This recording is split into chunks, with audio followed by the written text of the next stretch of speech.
नमस्कार मित्रों, आज के परिवेश में कभी कभी यह महसूस होता है कि हम पुराने टाइम में जब बैकवर्ड थे, अनपढ़ थे, अशिक्षित थे, तभी अच्छे थे।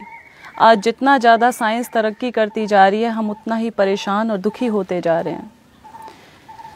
आश्चर्य की बात है कि एडवांस और बैकवर्ड की पहचान ही यह बन गई है। आज तरक्की और वैज्ञानिकता के नाम पर भारतीय नागरिक अपने स्वाभाविक खान पान, रहन सहन, दिनचर्या, संयम, सेवा, आहार विहार, वेशभूषा और भाषा तक को तिलांजलि देकर खुश होना चाहता है।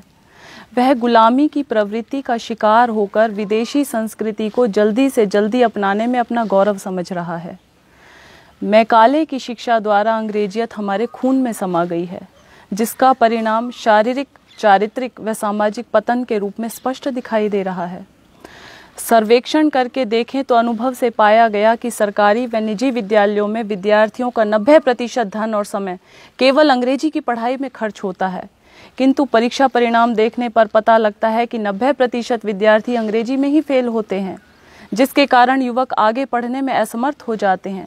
पब्लिक स्कूल के बच्चों में विशेष रूप से शारीरिक व मानसिक विकलांगता बढ़ रही है, जैसे चश्मा चढ़ना, नाक बंद, साइनस, गले टॉन्सिल के बीमार, चिड़चिड़ापन, पेटूपन, पेट की खराबी, जिद्दीपन, माता पिता के झूठे लाड़ प्यार से देर तक उठना, टीवी देखना पूरा दिन भर, अपने आप को बहुत सुपीरियोरिटी कॉम्प्लेक्स में आ जाना, अपने से बड़ों पर व्यंग्य कसना आदि दोष होने से पूरी शिक्षा यदि अच्छे से हो जाए और नौकरी ना मिले तो वह दुराचारी, अनाचारी और क्रूर अपराधी बन जाते हैं। जबकि आज तक कोई युवक जो गुरुकुल और संस्कृत पाठशालाओं में पढ़ा हुआ है अपराधी नहीं बना। ऐसे तरक्की वाले मॉडल जो आज एडवांस और फॉरवर्ड के नाम से बोला जाता है, माफ़ कीजिएगा, मैंने ये डेफिनेशन दी है एडवांस और फॉरवर्ड की जो आज के टाइम में सत्य है। बैठकर पेशाब करने वाला बैकवर्ड और खड़े खड़े दीवार पर पेशाब करने वाला एडवांस। बैठकर नीचे धरती पर पालती मार करके भोजन करने वाला बैकवर्ड। जूतों सहित खड़े खड़े चरने वाला एडवांस। नीचे से अपान वायु पाद निकालने वाला बैकवर्ड और ऊपर से बुरी भयानक डकार मारने वाला एडवांस। तखत पर बिना तकिया बिछौने के भी गाढ़ी नींद सोने वाला बैकवर्ड। सुंदर बेड पर फोम के गद्दों में, एसी की हवा में भी अनिद्रा तनाव का शिकार, गोली खाकर करवट बदलने वाला एडवांस। और सादा भोजन, देशी वेशभूषा, सदा स्वस्थ, हट्टा कट्ठा, स्वस्थ शरीर वाला, सहज भाषा में खरी खरी बात करने वाला बैकवर्ड। सिंथेटिक और प्लास्टिक जैसे वस्त्रों में लिपटा हुआ, बहुत तंग या बहुत ढीले, अर्धनग्न दिखने वाली पोशाक पहनकर हर समय जूते जुराबों में घोड़े की तरह कसा हुआ दुष्चरित्र तथाकथित युवक और युवती। प्रकृति से कोसों दूर, चश्मा चढ़ा हुआ, तोंद बढ़ा हुआ, नज़ला जुखाम का सदा रोगी, बीपी का शिकार, सिर गंजा, अंग्रेजियत में धंसा हुआ, डॉक्टरों की जांच रिपोर्ट की फाइलें लिए हुए, कानूनी भाषा बोलने वाला, स्वयं परेशान और दूसरों को परेशान करने वाला, तनाव में रहने वाला एडवांस। सभ्य और शिक्षित समझे बैठा है अपने आप को। आज़ादी की मातृभाषा बोलने वाला बैकवर्ड और गुलामी की अंग्रेजी भाषा बोलने वाले को हम एडवांस मानते हैं। इन उदाहरणों की वास्तविकता को देखकर मैं भगवान से यही प्रार्थना करूंगी कि ऐसी तरक्की से तो हम बैकवर्ड ही अच्छे हैं। क्या मिला हमें ऐसी फूहड़ शिक्षा से, ऐसी तनाव देने वाली सभ्यता से और परेशान करने वाले शिष्टाचार से? किंतु एक तथ्य यह भी है कि आवश्यकता ही आविष्कार की जननी है।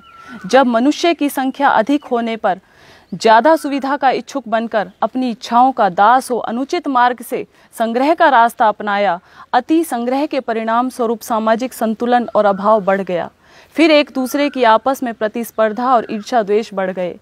बस यह चक्र आज का व्यक्ति पूरे समाज, राष्ट्र और अंतर्राष्ट्रीय स्तर पर फैल गया, जो विकराल रूप धारण कर रहा है।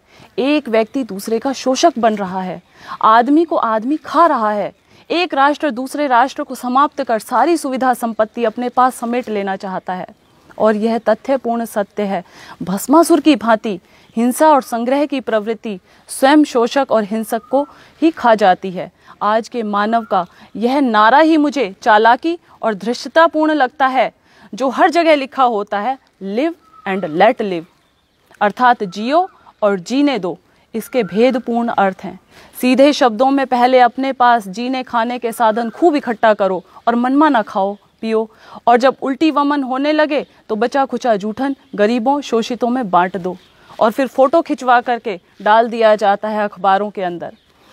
उन पर एहसान कर लो एक कवि के शब्दों में, बांटता है कंबल चमड़ी लोगों की उतार के, हज को चली है बिल्ली 900 चूहे मार के।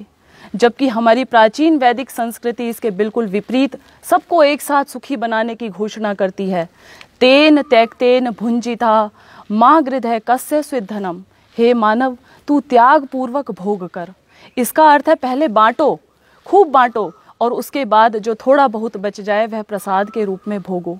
कितना विशाल आदर्श और जीवन का, जिसमें अभाव, तनाव और असंतुलन की गुंजाइश ही नहीं रही। इस प्रकार अपने जीवन को सदा शांत, सुखी और प्रसन्न रखते हुए शतायु 100 वर्ष जीने की शिक्षा दी जाती है। नमस्कार।